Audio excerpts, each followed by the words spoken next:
Next Alert Forecast, only on Fox 47 News at 10. Just look at the forecast with Andy Provenzano. We've got the rain coming, weekend weather too. Yeah, cooler weather for the weekend, but it'll be drier at that time. But we've been watching just an immense area of rain. It stretches from the UP down to the Texas Panhandle, one solid line. So that's what we're going to be watching here tonight. Right now, things are pretty quiet. Let's take a look at Doppler radar, and you'll see there's everything out to the west of us. The severe weather that was going on across southern Wisconsin, Iowa, Illinois, now all faded away. There's still a couple of storms that occasionally get strong enough with wind gusts. So severe weather is not a problem. You see which way the storms are headed. There's a few that have come on shore near Muskegon with some gusty winds of about 40, 45 miles an hour. That whole area that looks like it'll stay off to our north, we'll be watching all of that coming off to the east. Now, believe it or not, a good portion of this is going to fall apart, only to try to redevelop over the top of us tomorrow. So while it looks like a wall of water coming, about the third to two-thirds of that will fall apart before it gets here overnight, but we'll stay mild and muggy and prepare for more rain as we go through the day. Temperatures are going to stay very mild too. Those numbers out there right now in and around 70 degrees, and that's pretty much our low for the rest of the night. We still got a southwest flow that's pumping in a lot of warm air from the southwest. Readings are in the upper 70s in Chicago, and if it wasn't for the rain, they'd be even warmer out to the west because their highs earlier today were in the 80s and 90s. Madison was 87 at one time, 93 in the Quad Cities. Now the rain cooling them down. They'll start to see a much cooler day tomorrow. But we'll get in the warm air still through tonight and tomorrow, staying in the 70s. As we mentioned yesterday, doesn't matter how much cloud cover we have or rain, we're still going to be in the 70s and still be above normal on our Friday. The cooler weather filters in overnight tomorrow night. As you look at the satellite and radar combination, you see how this all blossomed up in the daytime heating.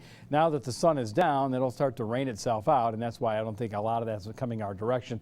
Will we catch a shower or storm late tonight? It's good likelihood we'll all see at least that. And then during the day tomorrow, we'll be keeping an eye through the morning and early afternoon. Then that should start to head to the east. Here's what I was talking about. Look at the rain stretches up from southern Canada through the UP, all the way down into Missouri and into the Texas Panhandle, and you could even carry it if you wanted to into parts of Mexico. And that is the big change. There's a big cold pool of air here. It snowed in the very high elevations of Montana today. That's not that chilly for us, though, but we will change our atmosphere, and the jet stream will change as well. The forecast models got us with those showers and storms scattered about, especially in the afternoon tomorrow, while there could be some around in the morning. As that front goes through, that's the most likelihood. Any kind of little heating during the day.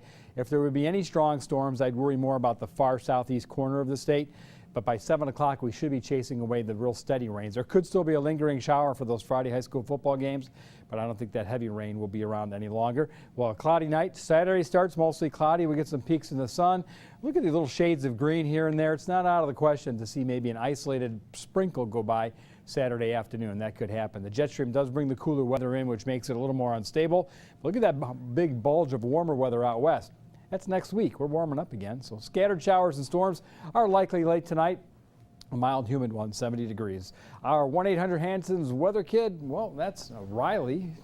And she's telling us that you got more showers and storms tomorrow in Jackson or in Lansing, wherever you're living. Well, 77 would be the high temperature. Your 7-day outlook has us with maybe a scattered shower as we go into Saturday afternoon. It would be really isolated, but a cooler weekend, then another warm up, and really there's nothing on the weather maps all next week, at least through Thursday, that looks like it's going to rain on us. So we'll get into some more great, by then that'll be fall weather next week. Okay. So mid-70s, that's pretty comfortable. Yeah, that is. So if we just kind of get this rain out of our system coming up, we'll just have a nice Chamber clean of Commerce week. weather. All right, that sounds good. Thank you, Andy. And stay with us. We've got more news for you coming up after this quick break. Don't go anywhere.